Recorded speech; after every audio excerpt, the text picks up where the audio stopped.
Alors bienvenue, aujourd'hui on va explorer une question assez folle. Comment peut-on modéliser l'incertitude? Comment est-ce qu'on peut prendre des machines purement logiques, comme les ordinateurs, et s'en servir pour comprendre le chaos apparent du monde qui nous entoure? On va voir ensemble comment on passe de simples nombres en apparence aléatoires à l'optimisation très concrète des files d'attente. C'est un voyage qui part de l'ordre, qui plonge dans le chaos, pour finalement y retrouver une sorte d'ordre caché. Allez, c'est parti. On démarre tout de suite avec un paradoxe qui est vraiment au cœur du sujet. Pensez-y, un ordinateur, c'est une machine d'ordre absolu, de logique pure. Tout est prévisible. Et pourtant, on lui demande de simuler le hasard, qui est son contraire parfait. Voilà la question qui va nous guider. Comment est-ce qu'on peut bien programmer l'imprévisible? Eh bien la réponse est assez surprenante, on ne le peut pas. La solution n'est pas de créer du vrai hasard, mais de l'imiter à la perfection. Cette image illustre ça parfaitement. À gauche, on a le monde de l'ordinateur, prévisible, ordonné, chaque action mène à un résultat connu. À droite, c'est le monde qu'on veut simuler, aléatoire, stochastique, plein de surprises. Et la clé, elle est écrite juste là. Les ordinateurs ne créent pas de vrai hasard. C'est juste impossible pour eux. À la place, ils fabriquent une illusion de hasard, une imitation si convaincante qu'elle est plus que suffisante pour nos besoins. D'accord, donc si c'est une imitation, comment on la fabrique? C'est quoi la recette pour créer un hasard qui soit non seulement crédible, mais surtout utilisable? L'ingrédient secret, le voilà, les PRNG, ou générateurs de nombres pseudo-aléatoires. Et le mot pseudo, ici, il est absolument crucial. Pseudo veut dire faux. Ce ne sont pas de vrais nombres tirés au hasard, mais des séquences qui sont générées par un algorithme et qui simplement en ont l'apparence. Mais attention, pour qu'un faux hasard soit de bonne qualité, il doit respecter 3 règles d'or. D'abord, l'uniformité. Chaque nombre doit avoir la même chance d'apparaître. Ensuite, l'indépendance. On ne doit pas pouvoir deviner le prochain nombre en regardant les précédents. Et enfin, la période. Elle doit être gigantesque, pour qu'on ne voit jamais la séquence se répéter au cours d'une simulation. Mais créer un bon générateur, ce n'est pas si simple. Ça, c'est l'une des toutes premières tentatives, par le grand John von Neumann. L'idée était simple, mais la méthode était très instable. Elle pouvait très vite se coincer dans une petite boucle, ou pire, s'effondrer complètement à zéro. Un vrai système failure, qui nous rappelle qu'un mauvais hasard peut complètement ruiner une simulation. On arrive alors à la méthode de référence, celle qui a tout changé. Le générateur congruentiel linéaire. Le nom peut faire peur, mais l'idée est toute simple. C'est comme une recette de cuisine.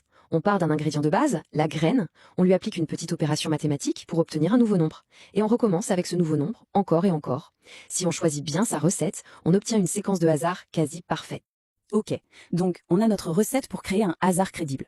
Mais la vraie question c'est, à quoi ça sert tous ces nombres? Eh bien, ils sont les briques de base pour construire quelque chose de bien plus grand, des modèles de systèmes réels, des simulations qui vont nous permettre de prédire l'imprévisible. Et pour ça, on a besoin d'un concept d'une élégance folle, la propriété de Markov. L'idée est simple, on considère que le système est sans mémoire. Pour prédire son état futur, la seule chose qui compte, c'est son état présent. Tout le passé, tout le chemin qu'il a parcouru pour en arriver là, ça n'a plus aucune importance. Et voilà comment on représente ça. À gauche, un graphe. Chaque cercle est un état possible et les flèches sont les passages d'un état à l'autre avec leur probabilité. À droite, la matrice stochastique, qui n'est rien d'autre que la traduction de ce graphe en tableau de chiffres. Regardons la ligne 3 par exemple, si on est dans l'état 3, on a une chance sur 3 d'aller en 2, une sur 3 d'aller en 4, le fromage, et une sur 3 d'aller en 5. C'est littéralement une carte de tous les futurs possibles. Et c'est là que ça devient fascinant. Même si chaque étape est aléatoire, sur le long terme, quelque chose d'incroyable se passe. Le système se stabilise. Les probabilités de se trouver dans chaque état finissent par atteindre un équilibre, ce qu'on appelle une distribution stationnaire. Autrement dit, le chaos de départ donne naissance à un ordre, qui lui est parfaitement prévisible. Et là, on quitte la théorie pure pour toucher à du très concret. Ce principe nous permet de modéliser des phénomènes bien réels, des clients qui arrivent dans un magasin, des voitures à un péage, des appels dans un centre d'assistance. Tous ces flux, qui semblent aléatoires, peuvent en fait être analysés avec ces outils. Et tout ça nous amène à l'application reine, la théorie des files d'attente. Eh oui, il existe une véritable science pour dompter ce chaos du quotidien, ce phénomène universel et souvent frustrant que tout le monde connaît, l'attente. La théorie des files d'attente, c'est donc la science qui étudie l'attente pour mieux la maîtriser. Tout son langage repose sur une notation très simple, la notation de Kendall, A, B, C. A, c'est le rythme des arrivées. B, c'est la durée du service. Et C, c'est le nombre de serveurs. Avec seulement ces 3 lettres, on peut décrire quasiment n'importe quelle file d'attente. Voici le modèle le plus fondamental, le grand classique, M/M/1. Le M veut dire markovien, ce qui signifie simplement que les arrivées et les temps de service sont aléatoires et sans mémoire. Le 1, lui, veut dire qu'il n'y a qu'un seul serveur. C'est la situation typique du petit café avec un seul barista. Maintenant, attention, parce que s'il y a un seul chiffre à retenir pour n'importe quelle file d'attente, c'est celui-là. L'intensité du trafic, notée ρ, c'est tout simplement le rapport entre le rythme des arrivées et le rythme du service. Si les gens arrivent plus vite qu'on ne peut les servir, ρ est supérieur à 1.